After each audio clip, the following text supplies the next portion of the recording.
Morning guys, ngayon gagawa po tayo ng portable aircon gamit tong styrofoam and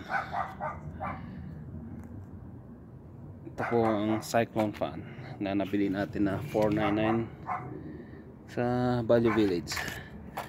Ayan po, isa 120 volts, 0.18 ampere. So hindi siya nakalakasan sa sa kuryente. Ito po yung mga gagamitin natin.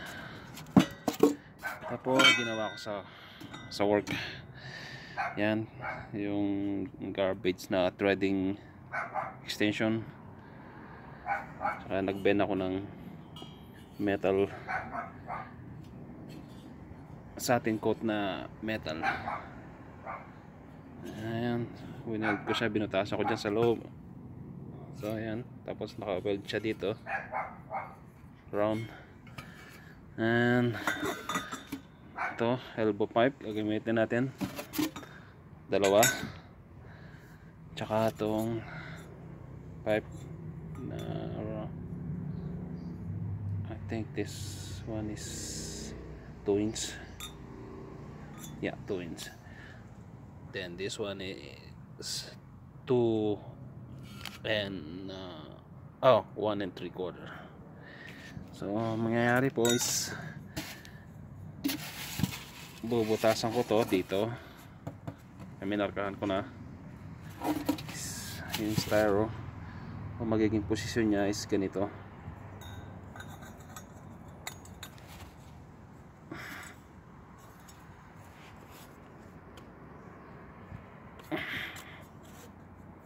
Magiging posisyon niya is like this.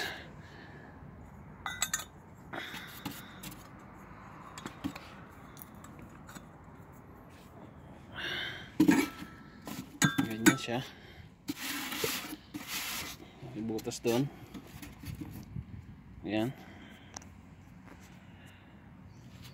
Tapos yung wineld kong metal with the extension pipe thread. Ayan. Ganyan po siya.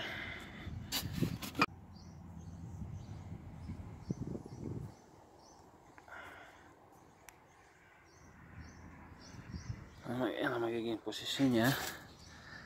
Ayan, nasa loob. Saka natin lalagyan ng ice or frozen water bottle. Ayan. Tatakpan po natin ng ganyan. Tapos yung binili nating cyclone fan, ilalagay po dyan. Itatapat lang natin dun sa may metal pipe. Bubutasan yan dito. Sasok doon. Ito. So ganyan siya. Tapos dito siya hihigop ng hangin.